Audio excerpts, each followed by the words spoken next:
K Sanoj മറുപടി നൽകാം. ഇപ്പോൾ പ്രമോദ് പുഴങ്കരയും രാജു പി നായരും പറഞ്ഞ കാര്യങ്ങളുണ്ട്. സ്ത്രീകളെ ശാക്തീകരിക്കുക, എംപവേർഡ് ആക്കുന്ന ഒരു പദ്ധതിയാണ്. ആ പദ്ധതിയെ CPM എതിർക്കരുത് എന്ന് കൂടിയാണ് പറയുന്നത്. ഇതിൽ അങ്ങ് പറഞ്ഞ കണക്കുകൾ ഇപ്പോൾ നോക്കൂ, ഓർഡിനറി ബസ്സുകൾ മാത്രമാണ്, അത് അങ്ങനെയല്ലല്ലോ നേരത്തെ പറഞ്ഞതെന്ന് വാദിക്കുമ്പോൾ ഇപ്പോൾ ഈ രാഹുൽ തന്നെ പറഞ്ഞിരിക്കുന്ന കണക്ക് പ്രകാരം, MG രാഹുൽ പറയുന്ന കണക്ക് പ്രകാരമാണെങ്കിൽ 3220 ഓർഡിനറി ബസ്സുകളാണ് നിലവിൽ സംസ്ഥാനത്തോടുന്നത്. 1150 മാത്രമേ ഉള്ളൂ ബാക്കി സർവീസുകളായി വരുന്നത്. അപ്പോൾ ഏറ്റവും കൂടുതൽ സർവീസുകളിൽ ഇപ്പോൾ സ്ത്രീകൾക്ക് സൗജന്യം കൊടുത്തിരിക്കുന്നു. ആ വാദം ശരിവെക്കുകയാണെങ്കിൽ അങ്ങനെ കൂടി അതിനെ കാണാമല്ലോ. അല്ല, ഞങ്ങള് ജനങ്ങൾക്ക് അനുകൂലമായി വരുന്ന ഒരു പദ്ധതിയും തുരങ്കം വെക്കുന്നവരല്ല. ജനങ്ങൾക്ക് അനുകൂലമായ പല പദ്ധതികളെയും തുരങ്കം വെച്ചതും ഇല്ലാതാക്കിയതും UDF ആണ്. ഞാനതിലേക്ക് ഇപ്പോൾ വരുന്നില്ല. ഇപ്പോൾ പ്രമോദ് പുഴങ്കര തുടക്കത്തിൽ തന്നെ എന്താ പറഞ്ഞത്? ഞാനെന്തോ സ്ത്രീകൾക്ക് ക്ഷേത്രങ്ങളിൽ പോകാൻ, ആരാധനാലയങ്ങളിൽ പോകാൻ സൗജന്യ യാത്ര അനുവദിക്കണമെന്ന് പറഞ്ഞു എന്നൊക്കെയാണ് അദ്ദേഹം പറയുന്നത്. ഞാനല്ല ഇത് പറഞ്ഞത്. ഇത് പറഞ്ഞത് VD സതീശനാണ്. VD സതീശൻ പറഞ്ഞ വീഡിയോ വേണമെങ്കിൽ ഞാൻ കേൾപ്പിച്ചു തരാം, എൻ്റെ ഫോണിലുണ്ട്, നിങ്ങളുടെ മുമ്പിലുണ്ടാവുമല്ലോ. VD സതീശൻ അന്ന് വളരെ അർത്ഥശങ്കക്കിടയില്ലാതെ പറഞ്ഞത് എല്ലാ സ്ത്രീകൾക്കും എവിടെ വേണമെങ്കിലും പോവാം എന്നാണ്. ഈ കേരളത്തിൽ ഏത് ഓർഡിനറി ബസ്സിൽ കയറിയിട്ടാണ് സ്ത്രീകൾക്ക് എവിടെയും പോകാനുള്ള യാത്രാ സൗകര്യമുള്ളത്? അതില്ല എന്ന് നമുക്കറിയാലോ. സനോജ്, നിങ്ങളുടെ വാദങ്ങൾ അല്പം ദുർബലമാകുന്നില്ലേ എന്നൊരു സംശയം. സനോജ്, അപ്പോഴും ഈ വാർത്താ സമ്മേളനത്തിൽ ക്യാബിനറ്റ് യോഗം കഴിഞ്ഞ് ആദ്യഘട്ടം എന്ന് പറയുന്നത് എന്തുകൊണ്ടാണ് നിങ്ങൾക്ക് ബോധ്യമാകാത്തത്? നിങ്ങൾക്ക് പല സംശയം ഉണ്ടാവും. ഞാൻ പറയട്ടെ, ആദ്യഘട്ടം അവസാന ഘട്ടം എന്നൊന്നും പ്രകടന പത്രികയിൽ പറഞ്ഞിരുന്നില്ല. പ്രകടന പത്രികയിൽ പറഞ്ഞത്, അല്ലെങ്കിൽ ആ ഘട്ടത്തിൽ അവർ പത്രക്കാരുടെ മുന്നിൽ പറഞ്ഞത് മെയ് 15 മുതൽ സൗജന്യ യാത്ര എന്നാണ്. മെയ് 15 സർക്കാർ അധികാരമേറ്റില്ല, കോൺഗ്രസിലെ തർക്കങ്ങളും പ്രശ്നങ്ങളൊക്കെ ഉണ്ടായി.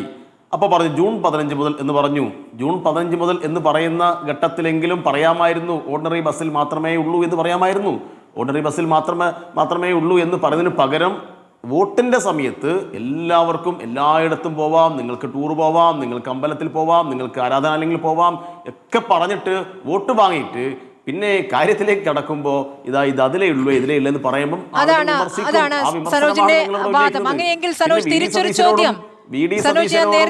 കോൺഗ്രസിന്റെ വക്തല്ല.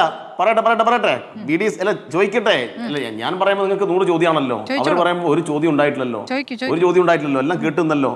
ഞാൻ പറയുന്നത് LDFന്റെ ഭരണത്തിൽ ഇപ്പം ആന കുത്തിക്കൊന്ന സമയത്ത് നിങ്ങൾ ഇന്നിപ്പോൾ കഴിഞ്ഞ കുറച്ച് ദിവസത്തിനിടയിൽ വയനാട്ടിൽ മാത്രം 2 ആളുകളെ ആന കുത്തിക്കൊന്നു.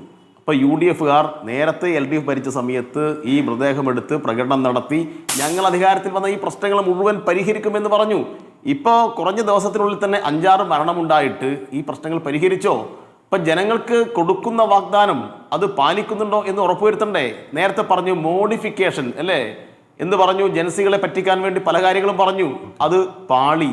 ഒരു ഘട്ടത്തിൽ പറഞ്ഞു ഇത് ദേശീയപാതയിൽ എന്തുകൊണ്ട് 2 വീലറിന് പ്രവേശനമില്ല, ദേശീയപാതയിൽ എന്തുകൊണ്ട് ഓട്ടോറിക്ഷയ്ക്ക് പ്രവേശനമില്ല എന്ന് പറഞ്ഞ VD സതീശൻ ഇപ്പം മുഖ്യമന്ത്രിയായി.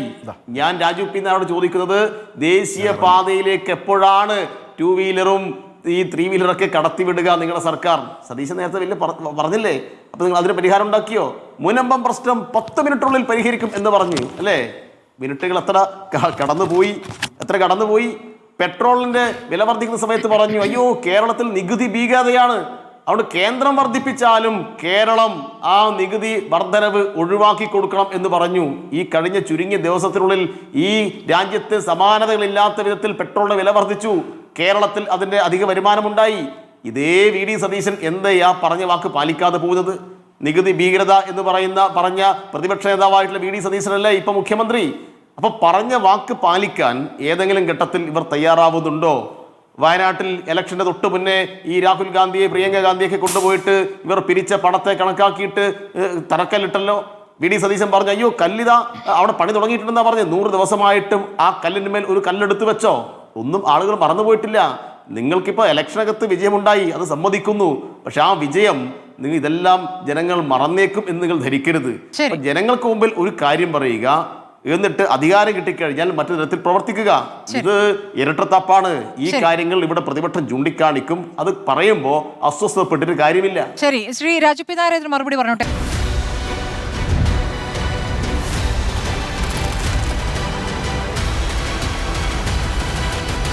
Debate with Smriti Parathikkad.